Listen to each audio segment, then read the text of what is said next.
আসসালামু আলাইকুম ওরহমতুল্লাহি ওয়াবারাকাতুহু। অনেক দিন পরে আবার আপনাদের সামনে আসছি। আলহামদুলিল্লাহ আলহামদুলিল্লাহি নাহমাদুহু ওয়া নাস্তাঈনুহু ওয়া নাস্তাগফিরুহু ওয়া নু'মিনু বিহি ওয়া নাতাওয়াক্কালু আলাইহি ওয়া নাউযু বিল্লাহি মিন শুরুরি আনফুসিনা ওয়া মিন সাইয়্যাতি আমালিনা ওয়া মান ইয়াহদিহিল্লাহু ফালা হাদিয়া লাহু আনা শাহাদু আল্লা ইলাহা ইল্লাল্লাহ ওয়া আনা শাহাদু আন্না মুহাম্মাদান আবদুহু ওয়া রাসূলুহু আম্মা বা'দ আউযু বিল্লাহি মিনাশ শাইতানির রাজীম বিসমিল্লাহির রহমানির রহিম। তো আমরা নামাজ পড়ি, নামাজ পড়তে গেলে দোয়া সানা পড়তে হয়। দোয়া সানা আমরা কিভাবে জানি? আমরা অনেক পাবলিক জানি যে বাইত বাইনি জানিস, বাইত বাইনি কিভাবে পড়তে হয়, এইসব কথাগুলো নিয়ে ভাবি বা বলি।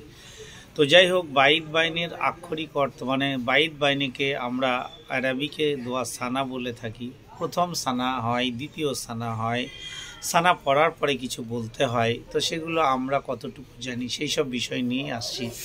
আমরা তো মুসলমান, আমরা প্রত্যেকে কিন্তু নামাজের ব্যাপার নিয়ে খুব উদাসীন, নামাজকে সেভাবে গুরুত্ব দিই না।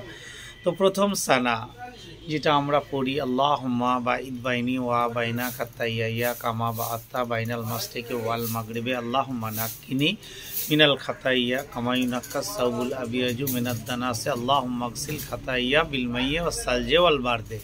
তো এই যে দোয়া সানা আমরা পড়ি, এই দোয়া সানার আক্ষরিক অর্থ আমরা কতজন জানি সেটাই আপনাকে বলছি বা বোঝাতে আসছি।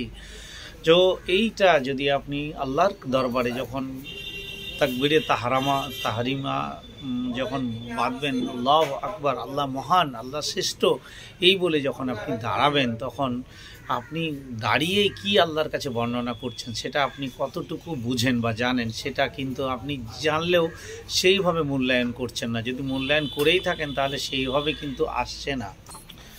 তো এই দোয়া সানা আমরা তার আক্ষরিক অর্থ কতটুকু বুঝি সেই বিষয় নিয়ে আপনাদের সামনে আসছি। ইনশাল্লাহ ভালো লাগবে। আল্লাহর কাছে দাঁড়িয়ে আপনি কি চাইছেন একটুখানি ভাবলে আপনি বুঝতে পারবেন। হে আল্লাহ, আল্লাহুম্মা বাঈদ বাইনি ওয়া বাইনা, এর আক্ষরিক অর্থ হে আল্লাহ, তুমি আমার এবং আমার পাপের মধ্যে এতটা দূরত্ব তৈরি করো যতটা দূরত্ব তুমি পূর্ব আর পশ্চিমকে করেছো।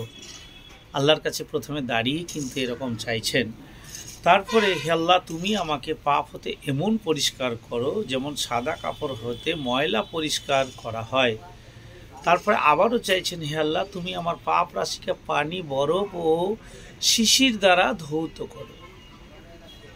তাহলে আল্লাহর কাছে নামাজে দাঁড়িয়ে 5 বার, আপনি শুধু 5 বারে ফরজ সালাতের ক্ষেত্রে বলছেন তা নয়, সুন্নতে বলছেন, নফলে বলছেন, বেতেরে বলছেন, আপনি কোন জায়গায় বলছেন না আল্লাহ কেন আপনাকে মাফ করবে না বা কেন আপনার পাপকে পরিষ্কার করবে না? করতে বাধ্য।